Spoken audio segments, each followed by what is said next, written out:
Olá, começa agora mais um programa Sem Filtro e aqui a gente abre um espaço para um debate com a participação de jornalistas convidados. O Sem Filtro discute questões de impacto da sociedade e entrevista personalidades de destaque que vão falar de política, economia, educação, saúde, turismo, cultura, entre outros assuntos. Hoje convidamos para o debate o deputado federal Duarte Júnior. E os jornalistas convidados de hoje são Isaías Rocha, da Rádio Nova FM, e Geraldo Jensen, editor-chefe de osanalistas.com. Sejam todos muito bem-vindos.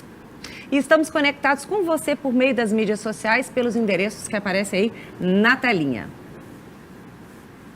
Ensino público, inserção no mercado de trabalho, combate, desigualdade social e avanços das políticas de enfrentamento à pobreza. Agendas que certamente vão estar presentes no cenário político em Brasília.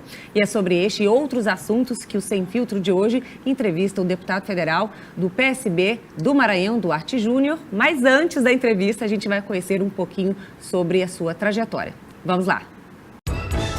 Duarte Júnior é professor, doutor em Direito Constitucional e mestre em Políticas Públicas pela Universidade Estadual do Maranhão.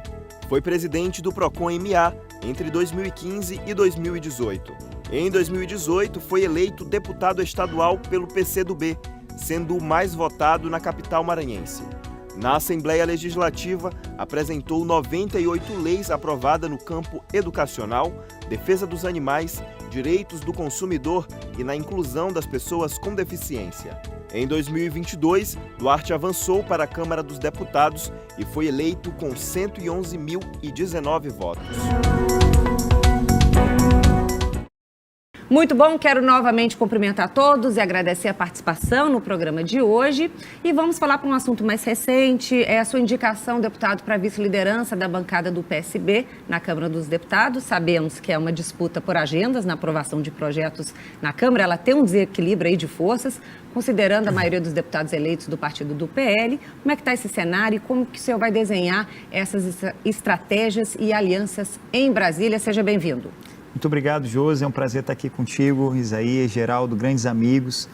Josi, em especial, conheço desde a época do mestrado na UFMA aqui em Políticas Públicas. Você fazia o doutorado, fazia o mestrado, então é uma grande alegria, uma honra estar aqui com vocês, falando um pouco sobre o nosso trabalho, sobre a nossa atuação. E agora, nesse novo desafio na Câmara Federal, como deputado federal, com a responsabilidade de representar os maranhenses, não só aqueles que votaram, mas todo e qualquer cidadão maranhense que precisa da política, que todos nós precisamos de uma política pública efetiva em todas as áreas, na área da educação, na saúde, na geração de emprego e oportunidades. E começar já como indicado para a vice-liderança do PSB, realmente uma grande responsabilidade. Nós vamos ter que conservar algumas qualidades, como, por exemplo, a busca pelo diálogo. A bancada do PL, uma bancada mais extremista, acabou fazendo muitos candidatos, fazendo muitos deputados federais.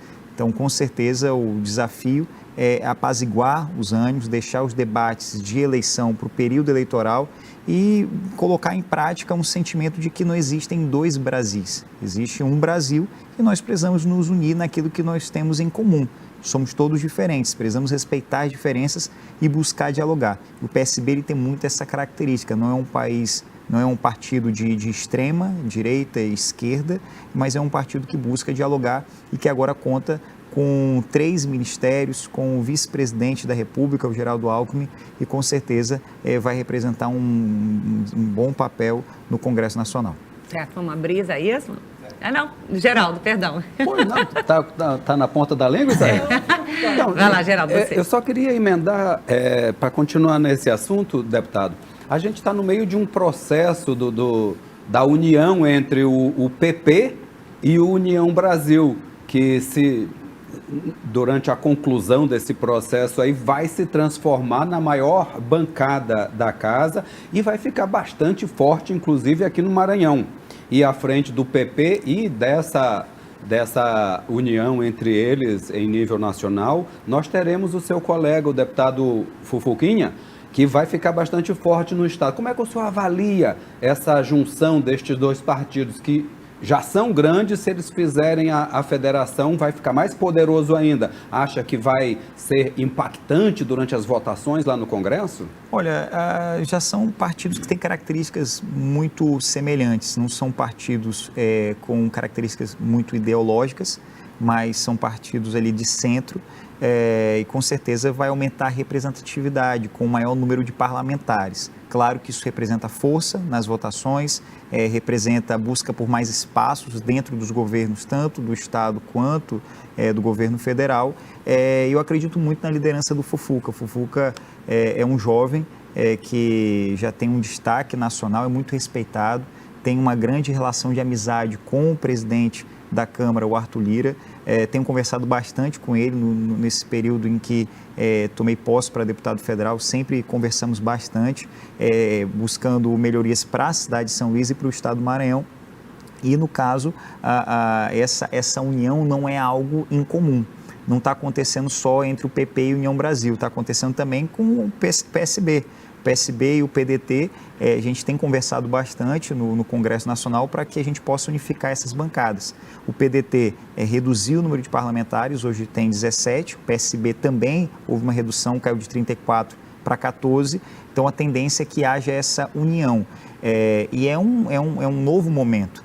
Vai, com o passar dos anos, reduzir bastante o número de partidos, e isso eu acho de forma muito positiva para que esteja mais claro até para o eleitor que tipo de partido aquele candidato faz parte, o que aquele partido representa, porque quando a gente tem mais de 30 partidos no país, as pessoas não conseguem identificar qual é a ideologia daquele partido, quais são as causas que ele defende. Então, essa união entre partidos, a federação, a federalização, a união em blocos, é um passo inevitável.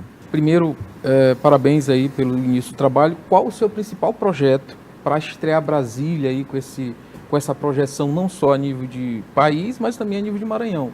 E como é que o senhor avalia essa redução de partidos, né?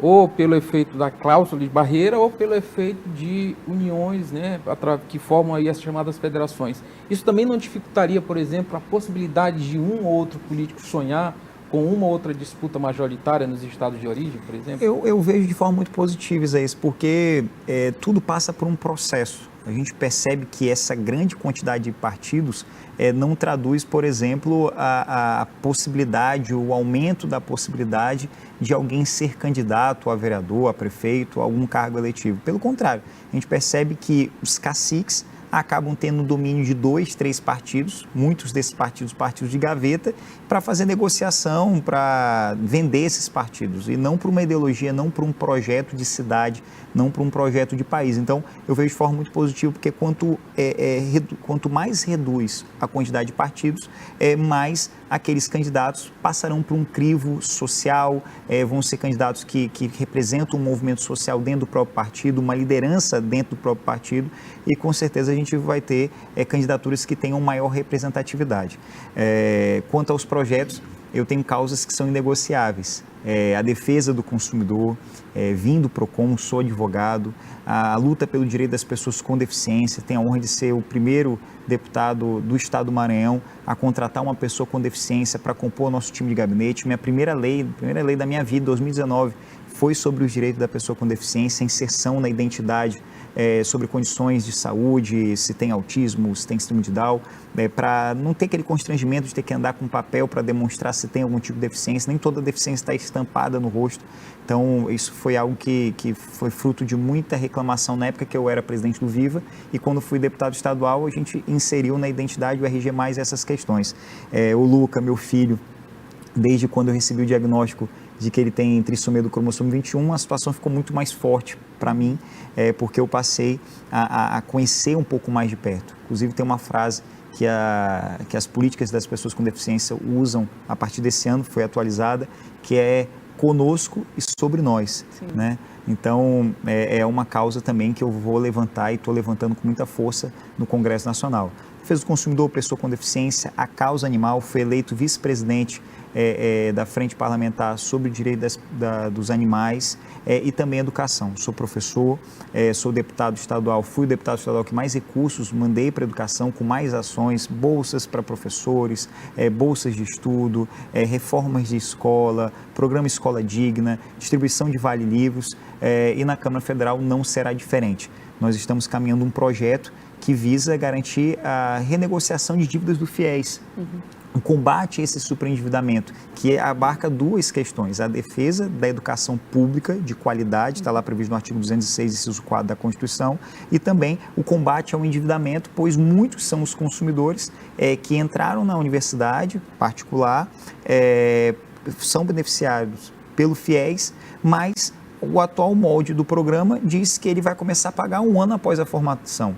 Só que muitos não conseguem entrar no mercado de trabalho. Sim. Então, um dos projetos primários que nós estamos levando no Congresso Nacional é que, através de uma PEC, o aluno ele só comece a pagar quando ele estiver de fato inserido no mercado de trabalho. Está trabalhando, pode pagar, aí começa a pagar. Então, é algo muito interessante. Vou te interromper porque eu vou falar sobre esse assunto depois. Eu queria trabalhar esse assunto que você falou de inclusão, de acessibilidade. A gente sabe que é uma pauta importante. Eu ia falar no segundo bloco, mas eu vou aproveitar esse gancho, né? O senhor recentemente esteve com a ministra da Saúde para avançar nas discussões, nas políticas públicas, principalmente no SUS, né? E na área do direito das pessoas com deficiência, certamente fundamental. Eu queria te ouvir, Duarte, os desafios da atenção primária no acesso ao serviço público. Como é que está a situação aqui? Olha, Josi, já adianto até em respeito a quem nos assiste que a luta por esses direitos fundamentais é uma luta que precisa ser mais intensificada. A gente está falando da garantia de direitos de primeira, segunda e terceira geração ao mesmo tempo. A gente observa na nossa cidade, a capital, São Luís, os professores não têm condições de garantir um ensino inclusivo. Os cuidadores da rede pública municipal, muitos já abandonaram o concurso público porque não tem equipamento de proteção individual. Diariamente, pais e mães de alunos com autismo vão para a porta da prefeitura e o prefeito não recebe. Olha que a gente está falando de 20, 30 pais, o que custa receber? Por que essa quantidade pequena? É porque são poucos alunos? Não. São mais de 1.000, 1.500 alunos que têm algum tipo de deficiência e não conseguem matricular na escola. Mas poucos conseguem deixar o filho para poder ir fazer uma manifestação. Então, é algo que precisa de uma atenção muito especial. E a reunião que eu fiz no mês de fevereiro no Ministério da Saúde foi para tratar de um ato especial que ocorrerá no final agora do mês de março, no dia 21 de março, que é o Dia Nacional e Internacional da Pessoa com Síndrome de Down. A gente precisa garantir algumas prioridades, por exemplo, o acesso ao mercado de trabalho, o emprego apoiado, que é um projeto que já tramita há muito tempo no Congresso Nacional, mas que a nossa intenção é que o presidente Lula possa assinar esse decreto no dia 21 de março para garantir que as pessoas com síndrome de Down, com deficiência cognitiva, possa entrar no mercado de trabalho, inicialmente nos órgãos públicos federais, e possa ter um acompanhamento de um supervisor, de um apoiador, para que ele possa ter a oportunidade de desenvolver essa atividade. Mas, claro, para entrar no mercado de trabalho, tem que ter acesso a outros direitos, principalmente o acesso à saúde. Então, nessa área da saúde, a conversa com a ministra foi para inserir nesse decreto questões básicas de saúde, como, por exemplo, o teste do pezinho ampliado, o diagnóstico precoce, o cariótipo, o ecocardiograma pediátrico, porque é caro. É pesado, é difícil demais, e quando as pessoas não têm como pagar por isso, não faz. Isso não faz o que acontece, perde a qualidade de vida, perde a oportunidade. E é por isso que a gente dificilmente vê uma pessoa com autismo, uma pessoa com síndrome de Down no mercado de trabalho. Por que não está no mercado de trabalho? Porque não é capaz? Não, todos nós somos capazes. Mas todos nós, independentemente de termos deficiência ou não, precisamos apenas de uma oportunidade. Então, a ideia é garantir esses direitos básicos para que possam ter acesso à saúde, possam ter acesso à educação e aí sim começar a entrar no mercado de trabalho. Perfeito. A gente encerra por aqui.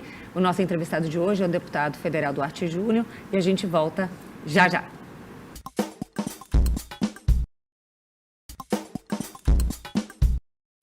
Estamos de volta com o Sem Filtro e o entrevistado de hoje é o deputado federal Duarte Júnior. Para este debate, comigo os jornalistas Isaías Rocha, da Nova FM, e Geraldo Jensen, editor e chefe de osanalistas.com.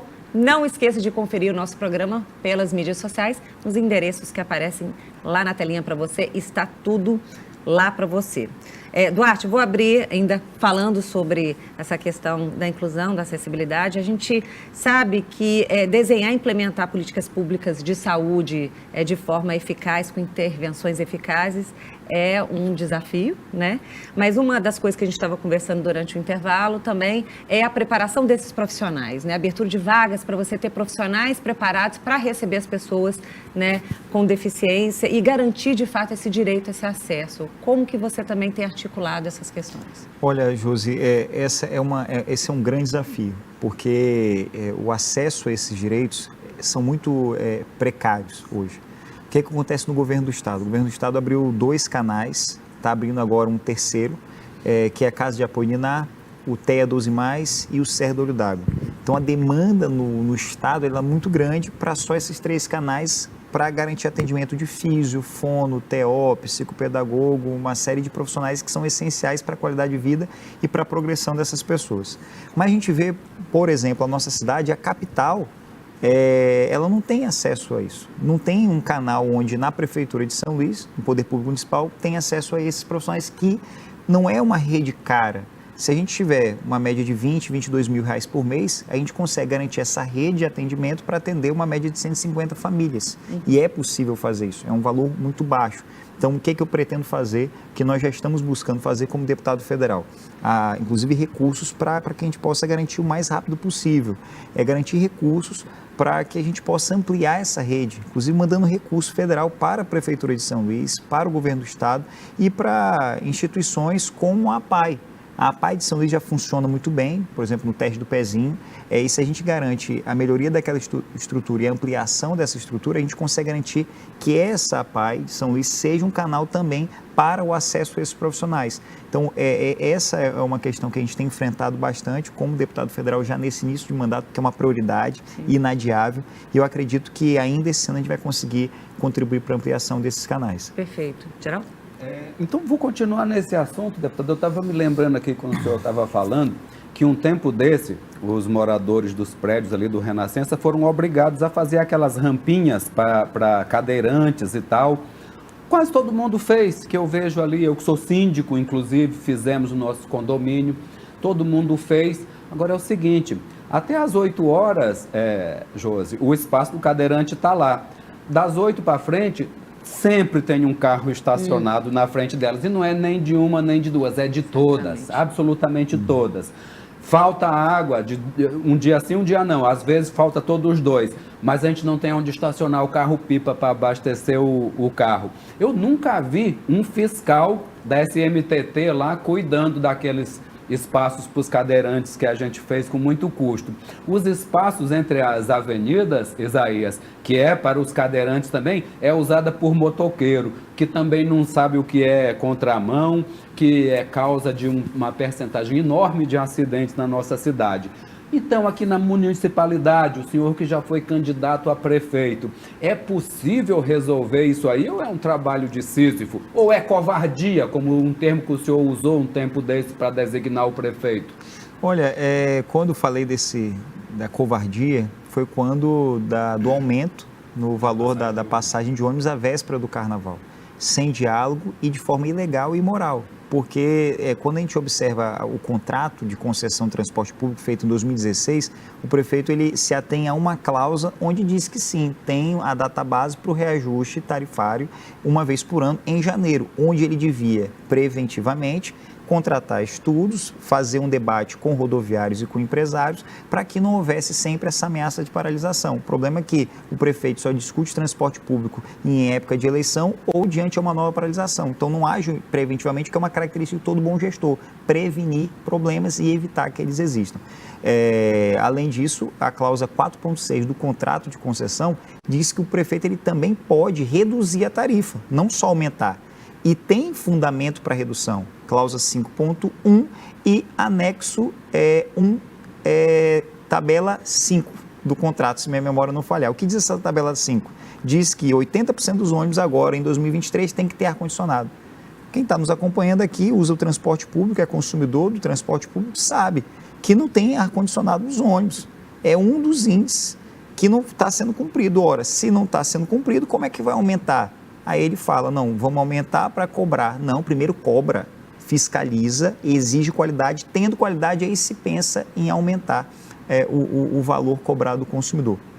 Então, por essa razão que eu afirmei que foi covardia com o consumidor ludovicense. Quanto a essa questão das calçadas, do plano da fiscalização, da fiscalização da nossa... Se conseguiu usar o espaçozinho que os condomínios construíram, ele não consegue andar nas calçadas. A gente precisa nem nas ruas. agir, claro, tem que ter fiscalização, a SMTT precisa fiscalizar, precisa sancionar, a sanção ela é inevitável, tem que ter caráter punitivo, coercitivo e sobretudo pedagógico para desestimular essa prática, para que as pessoas vejam, ei, não vale a pena fazer o errado, porque quem faz errado às vezes sabe que está fazendo errado. E se não sabe, tem que saber. A multa tem um caráter pedagógico e a SMTT tem que estar lá para orientar. Além disso, tem que estabelecer metas inteligentes. A cidade de São Luís tem que ser uma cidade inteligente. Só vai ser inteligente se for uma gestão inteligente. Como é que a gente faz isso? Cobra-se IPTU. A Avenida dos Holandeses, dos IPTUs mais caros da nossa cidade. Por que o prefeito não estabelece uma meta de curto, médio e longo prazo? Ao invés do contribuinte pagar o IPTU, ele ajeita a sua calçada, coloca no padrão que a lei manda e vai ter uma redução do valor pago ou até mesmo uma isenção total. É possível fazer. Se fizer a calçada de acordo com o que a lei manda, colocando de forma acessível, não vai pagar IPTU. Se fizer em até 30 dias. Se fizer em até 60 dias, vai ter um desconto de 80%. Se fizer até 90 dias, vai ter um desconto de 50%. Se fizer em até 120 dias, vai ter um desconto progressivo. É uma forma de fazer com que o contribuinte pare e pense, ei, eu não quero pagar o IPTU. Ao invés de eu pagar o IPTU, eu vou resolver o problema da minha calçada, pelo menos eu estou investindo em algo que eu estou vendo. Porque as pessoas não se negam a pagar o imposto, não gostam, não é que não gostam de pagar o imposto. As pessoas não gostam de pagar pelo imposto e não vê o resultado. Agora, quando ela vê o resultado e a gente estabelece uma meta como essa, como a Prefeitura de Boston, por exemplo, faz, a gente vê que o resultado acontece, não espera anos. Porque o caminho paga o IPTU, o dinheiro vai para a conta da Prefeitura. A Prefeitura tem que licitar uma empresa, tem que contratar uma empresa, a empresa tem que receber o dinheiro para poder prestar o serviço. Acaba com essa burocracia, estabelece uma meta que o próprio contribuinte, ao invés de pagar, ao invés de tirar o dinheiro do bolso para pagar a Prefeitura, para criar esse ciclo burocrático, ele resolve o problema, garante acessibilidade, garante uma cidade limpa, garante uma cidade que funciona. Responsabilidade. Bom, vai lá, Isaías. Ainda continuando nesse tema da municipalidade, tem um assunto que também repercute. São Luís, por exemplo, Duarte, levantamento que eu tenho, nós temos pelo menos 200 ônibus com idade acima de 10 anos. E não há fiscalização. Há uma norma municipal que proíbe essa circulação em 10 anos. Ônibus, por exemplo, como que repercutiu nas redes sociais do mês de janeiro, que uma rampa para cadeirante travou e impediu que o ônibus pudesse circular. Então, os passageiros tiveram que descer e aguardar outra condução. Como resolver de fato, na prática, sair do discurso para a prática para solucionar essa situação do transporte público? O atual prefeito, na campanha de 2020, disse que tinha varinha de condão para resolver, inclusive, o caos no sistema de transporte. E nós já estamos na 5ª greve. Como resolver? É falta de diálogo, é falta de planejamento, é o isolamento do prefeito, porque hoje se reclama de falta de diálogo com a cidade, mas já há pais de famílias, por exemplo, que não conseguem dialogar com o prefeito para resolver problema de saúde dos filhos, que não consegue resolver problema de escola dos filhos. Como se pode um prefeito administrar uma cidade de forma isolada? Qual a solução? Olha, esse isolamento não é só a falta de diálogo com as pessoas, com os setores, com a Câmara, com os vereadores, é a falta também de diálogo com o governo federal. Por exemplo, existe um programa no Ministério do Desenvolvimento Regional, que agora faz parte do Ministério das Cidades, que é o Refrota. O que significa o Refrota? O Refrota é um programa em que destina recursos para as empresas de ônibus e para a Prefeitura. São Luís hoje é a 13ª capital do ponto de vista de densidade demográfica, então tem capacidade de endividamento, ou seja, tem capacidade de chegar lá em Brasília, pegar dinheiro emprestado para resolver problemas, com taxa de juros baixa pela própria Caixa Econômica Federal. O prefeito precisa ir ao Ministério apresentar uma proposta para receber recurso, para colocar recurso nas empresas com a renovação da frota. Ou seja, a gente está falando de garantir a renovação da frota, onde a empresa vai pegar o dinheiro junto ao governo federal, vai comprar um ônibus novo, vai melhorar o problema do consumidor. Mas quem que vai lá fazer essa intermediação? É a Prefeitura, é o prefeito que tem que chamar as empresas, pegar na mão das empresas, ir até Brasília, falar com o Ministério das Cidades, conversar com o ministro, apresentar essa proposta e resolver o problema de forma imediata. Isso é para renovação da frota. Agora, não sai da cidade, não dialoga com ninguém, não busca recurso e acha que o problema do transporte público é o problema do empresário e dos rodoviários. Não, gente. O problema é do síndico da cidade, que é o prefeito. Ele tem que intermediar essa relação. Da mesma forma, tem que ter palavra. Ele não passa credibilidade para os empresários. Ele é refém dos empresários. Ele tem que cobrar? Tem que fiscalizar? Tem, mas tem que fazer a sua parte. Por exemplo, se ele chega para as empresas, cobra metas, cobra resultado e faz a sua parte, o que é fazer a sua parte? Não adianta ter ônibus novo, não adianta ter ônibus acessível se o prefeito ele não tem uma calçada acessível. O que adianta ter um ônibus com elevador para cadeirante se a calçada não permite que o elevador possa abrir para o cadeirante entrar? Não tem nem parada de ônibus, gente. O cidadão que pega o transporte público, que usa o transporte público, ele fica pegando a sombra do poste, ele desce na área mais nobre da cidade. Eu não estou falando do Anjo da Guarda, não estou falando da cidade olímpica, não estou falando da cidade operária, que a situação é muito precária. Até na Avenida dos Holandeses, em frente ao Golden Shopping, não tem uma parada de ônibus, gente. Na Avenida dos Holandeses não tem parada de ônibus. Se não tem nas áreas nobres, imagina nas áreas periféricas. Agora, o problema é que o prefeito, ele governa pelo TikTok, governa pelas redes sociais, não conhece de perto a realidade da pessoa, das pessoas que vivem nessa cidade. E isso faz muita diferença. Sim. Eu utilizei o transporte público, eu vinha para a UFMA aqui de ônibus. Eu sei onde o calo aperta, eu sei a dificuldade de acordar cedo, pegar um transporte público, a aglomeração. Eu sei a falta que faz um cobrador dentro do transporte público. Porque na hora que o rodoviário, que o motorista, ele para o ônibus para pegar o dinheiro, para poder contar e dar o troco, ele para o ônibus.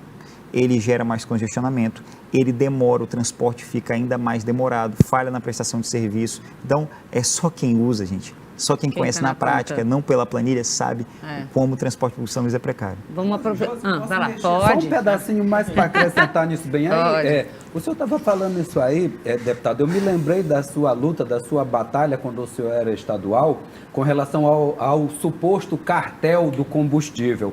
Então, deixa eu lhe fazer uma pergunta. O senhor acha que existe um cartel dos empresários dos coletivos, do transporte coletivo? Com certeza, existe sim um cartel, existe uma combinação onde o prefeito hoje é refém. Ele é refém porque em algum momento ele precisou de favores do setor, talvez para a eleição, talvez para se eleger. Então, no momento que assume comprometido com determinados setores e não com coisas corretas, e não comprometido com quem mais precisa, não comprometido com a defesa do contribuinte, a defesa do consumidor, como é o meu caso. Eu, quando fui presidente do PROCON, enfrentei o setor, aprendi todos os ônibus com mais de 15 anos de circulação. Não estou prometendo, eu fiz. Eu fiz, está lá no meu passado, as ações que eu fiz. Então, se eu fiz num órgão bem pequeno de fiscalização, imagina na prefeitura. Essa era a proposta que nós apresentamos em 2020 e, claro, vamos apresentar também em 2024. A falta de um diálogo possível direto, por exemplo, através de uma agência municipal, né, de transporte ou um conselho municipal de transporte, atrapalha ou dificulta ou aumenta, digamos assim, esse caos no sistema? Isaías, eu vou te interromper porque a gente tem que chamar um intervalo, a gente fecha esse segundo bloco, nosso entrevistado de hoje é o deputado federal Duarte Júnior, a gente volta já com essa pergunta, viu?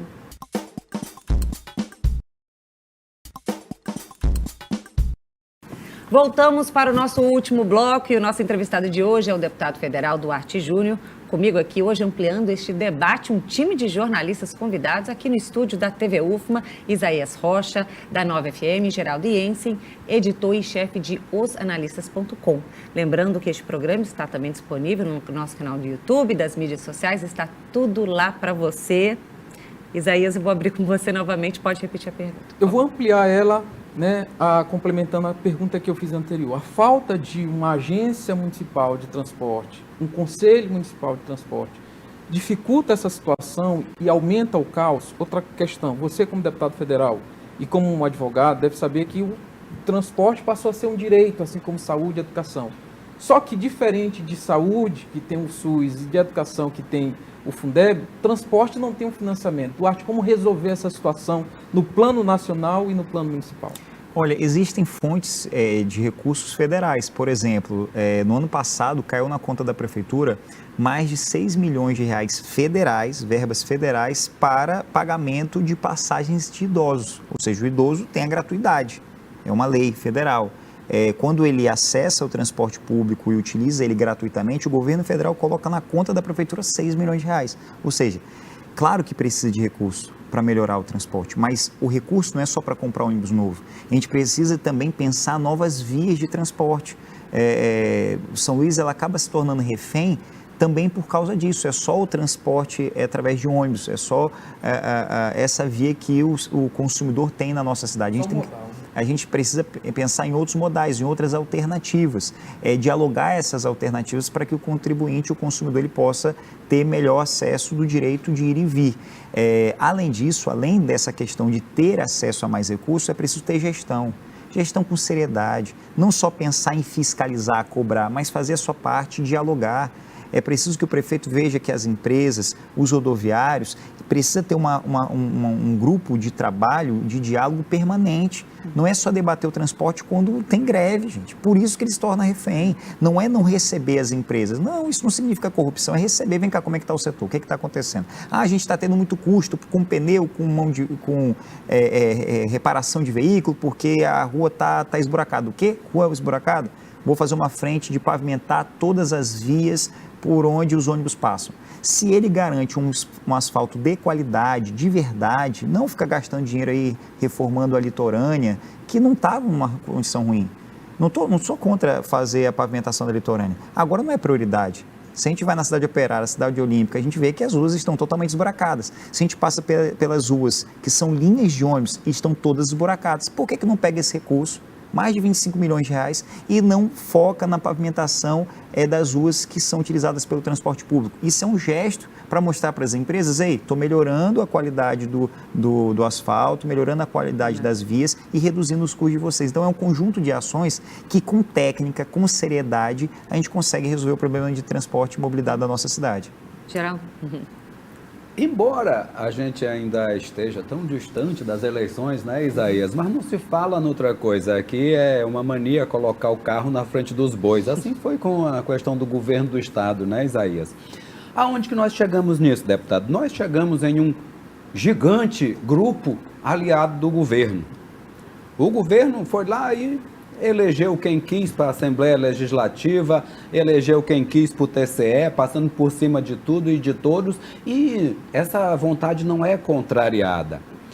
Porém, para as próximas eleições municipais, igual na última, existem vários nomes dentro do mesmo grupo, sendo o seu um deles, e forte, já que o senhor foi candidato na última vez e saiu bem. Já há uma conversa dentro deste grupo para começar as definições para que não se termine com 20 candidatos ou pelo menos apenas com 10? Olha, Geraldo, as histórias às vezes elas até se repetem, mas eu faço aquilo que depende de mim. Eu me sinto hoje muito mais maduro, muito mais preparado, com menos ansiedade. Eu tenho um sonho, e eu não escondo isso de ninguém, de ser o melhor prefeito da história dessa cidade. Tem gente que quer ser prefeito para dizer que é prefeito. Tem gente que quer ser prefeito para poder se beneficiar. Eu quero ser prefeito porque eu quero resolver os problemas principais da minha cidade. Eu não aceito ver na minha cidade fila de espera para a saúde. A gente tem que zerar a fila da saúde. Eu não consigo imaginar que conviver com a minha cidade com pessoas com deficiência não conseguindo se matricular numa escola, não tendo acesso a seus direitos básicos. Isso me indigna fortemente. E eu sei que, sendo prefeito, eu não vou resolver todos os problemas, mas eu vou cuidar daquilo que é prioridade: saúde, educação, transporte. A gente vai cuidar de outras coisas? Vamos. E é por isso que eu quero ser prefeito de São Luís. E eu acho que esse debate para agora é muito cedo. É natural que outras pessoas digam, eu vou ser candidato, eu tenho vontade de ser e tudo mais, mas é algo que não depende de mim, tão somente não depende de vocês. A gente não pode confundir eleições de casas legislativas com eleições para a prefeitura da capital. Tem eleições que o poder econômico ele faz a diferença, o poder político faz a diferença. Para a prefeitura da capital de São Luís, tem que ter a confiança das pessoas. O artigo 1º da Constituição Federal de 88 diz assim, o poder emana do povo. Então não adianta a gente combinar aqui na nossa sala, dentro desse estúdio, a gente tem que combinar com a sua excelência, o povo. E é isso que eu estou fazendo, é trabalhando muito, é cuidando das pessoas, é mostrando que eu vou ser e estou buscando ser o melhor deputado federal que o Maranhão já teve, trabalhando, não parlando, não falando, mas resolvendo problemas. Vamos lá, bora resolver. Bora resolver. Vamos lá, então vamos falar de educação Bora. superior. Eu estou aqui na Universidade Federal, né? Fez a sua pós-graduação aqui. E a gente sabe que a lei de cotas, no ano passado, completou aí, né? Quase uma década aí de consolidação, né? Eu acho que até mais, não sei, mas é mais ou menos isso. E é uma lei muito importante para as políticas de inclusão nas universidades, nas instituições públicas, né? Como é que está a sua estratégia, né? Para repasse de recurso, para investimento nas instituições públicas? Olha, Josi, excelente pergunta. Como eu disse, o Zé perguntou logo no início, a minha prioridade é a defesa por uma educação pública de qualidade, uma educação inclusiva. Minha tese de doutorado foi sobre o acesso à educação básica em São Luís para pessoas com deficiência. Os índices são muito ruins. Então, os recursos que nós vamos buscar, que nós estamos buscando, é para garantir resultados na área da educação, na área da saúde, na área das pessoas, claro, com deficiência, na causa animal. Então, o que eu quero mostrar é que quando o recurso ele não é desviado, o resultado aparece. São muitos recursos federais e é possível com esses recursos garantir vários desenvolvimentos e, claro, nessa área, na área da educação, na política de cotas, que é uma política que visa a correção de erros históricos, garantir que pessoas que tiveram origens que não lhe deram tantas oportunidades, elas tenham oportunidades de mostrar a sua capacidade, mostrar o seu talento. Sim. Vou fazer um complemento. Primeiro vou nacionalizar e municipalizar ao mesmo tempo. Duarte, Maranhão, pela primeira vez na história, tem 3 ministros, ou pelo menos 4 personagens importantes no governo Lula. O ministro Flávio Dino, na Justiça, Sônia Guajajaras, que é maranhense, mas deputada eleita de São Paulo, Juscelino Filho, no Ministério das Comunicações, e o Wildon Rocha, que é o número 2 do Ministério das Cidades. Será que eles agora podem se unir para fazer com que o Maranhão possa sair desses índices de desigualdades? Outra coisa, você falou que para ser candidato é importante combinar com o povo. Mas a gente ainda não tem aqui a possibilidade da disputa de uma candidatura avulsa. Precisamos estar dentro do partido e ter apoio político. Você já provou que tem um apoio popular, você foi o segundo colocado, foi o que esteve ali no segundo turno confrontando com o Braide. Isso é incontestável. A pergunta é, como fazer para conquistar então o apoio do seu grupo, ter o partido para disputar as eleições e, se possível, vencer? Isaías, a gente é amigo, né? Então a gente se fala bastante pelo WhatsApp. Tenho um carinho especial por você, por todos vocês. E hoje eu estou numa situação muito melhor do que da vez passada. Foi uma luta, Geraldo, para eu ter um partido para disputar.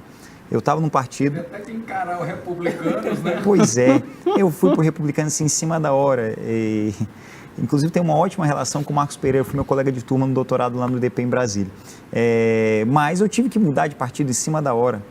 Hoje, eu estou num partido em que já há uma definição nacional quanto ao meu nome para disputar a Prefeitura de São Luís.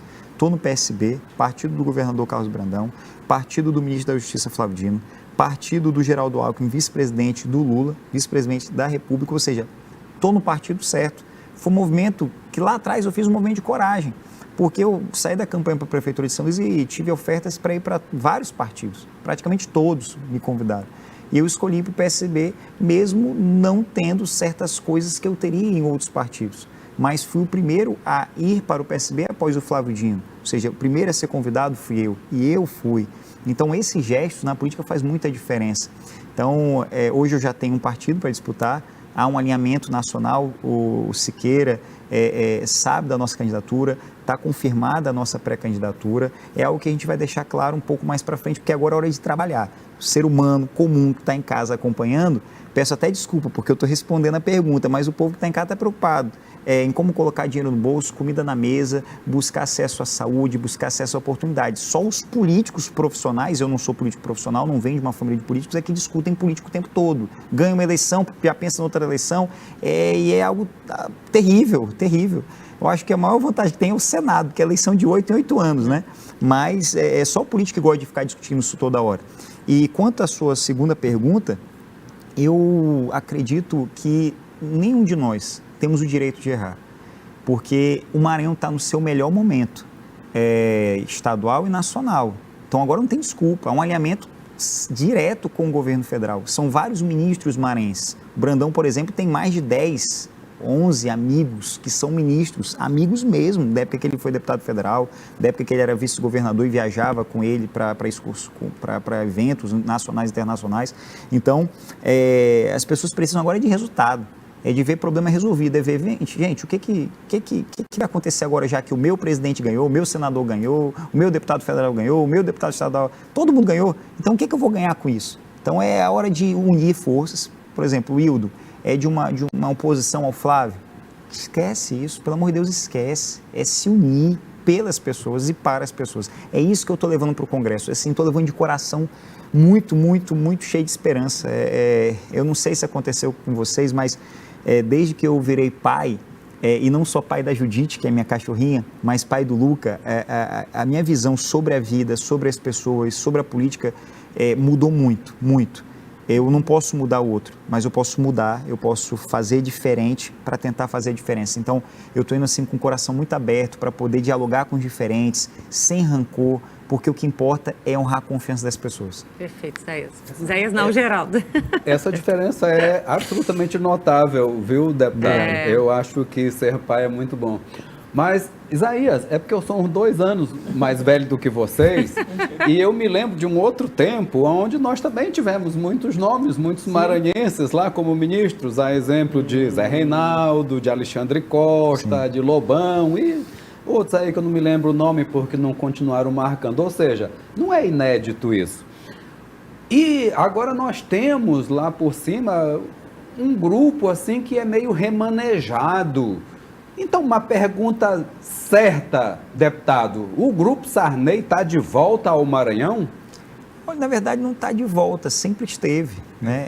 E o Sarney é algo que, assim, falem bem ou falem mal, mas ele é de uma capacidade política fantástica, que dialoga com todo mundo.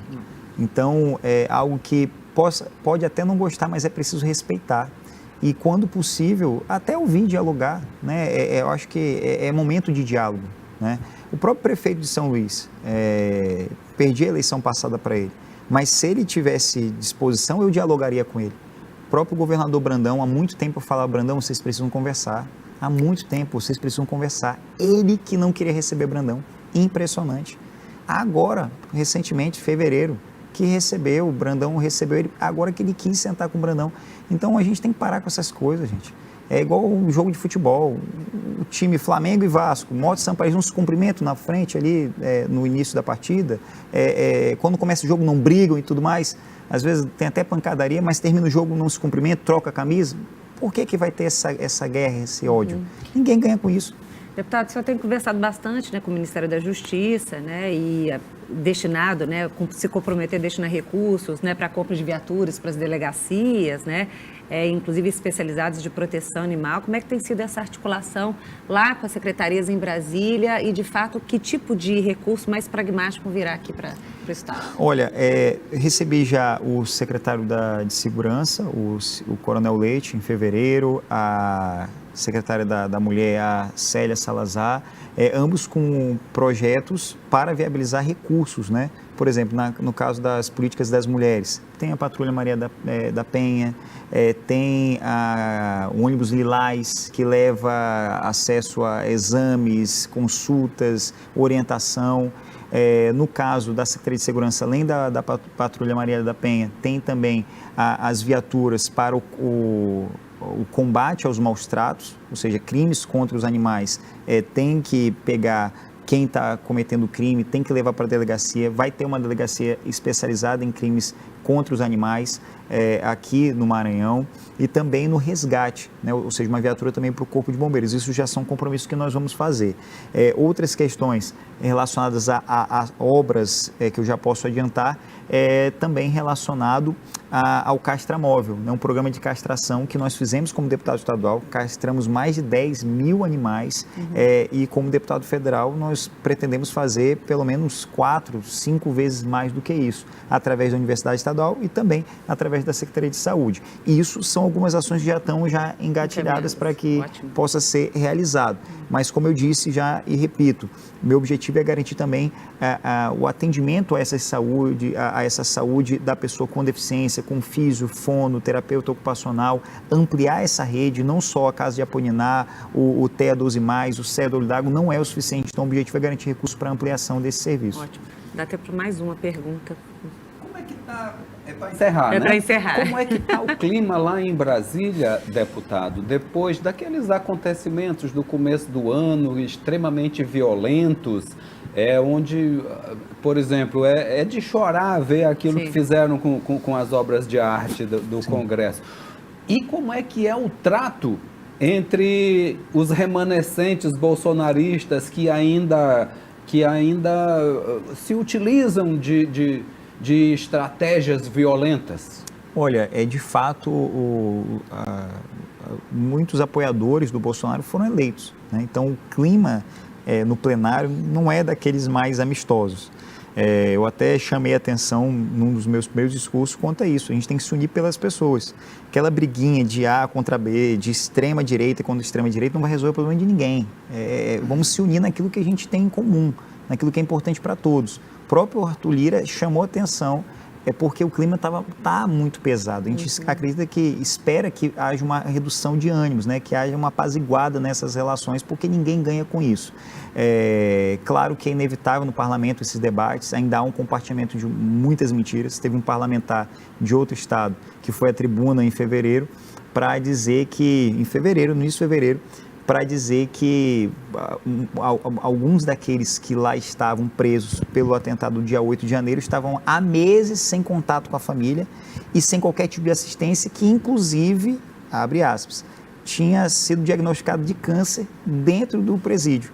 Nossa. Aí chama atenção porque é uma contradição. Sim. Se a pessoa não tem nenhum mês que está presa, como é que está há meses sem falar com a família? Primeira contradição. Segundo, se não tem nenhum tipo de assistência, como é que dentro da cadeia foi diagnosticado com câncer? É sinal que está tendo acompanhamento médico, com qualidade, inclusive para ser diagnosticado de algo que não foi diagnosticado lá fora.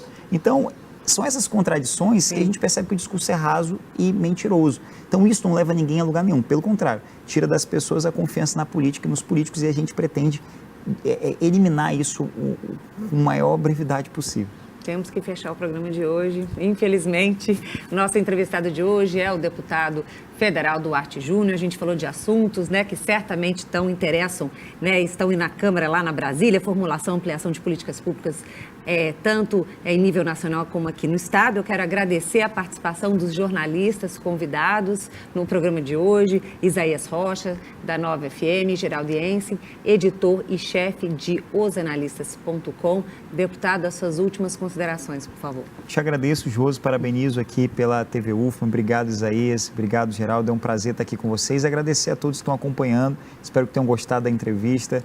Saiba que meu maior objetivo é continuar trabalhando ao máximo para resgatar a confiança das pessoas na política e nos políticos. Claro, sou ser humano, posso em algum momento errar, mas sempre vou buscar acertar e buscar garantir muito mais do que promessas, mas resultados. É assim que a gente vai fazer uma política diferente e decente. Qualquer coisa, pode chamar lá nas redes sociais, Duarte Júnior no Facebook, Instagram, e bora resolver.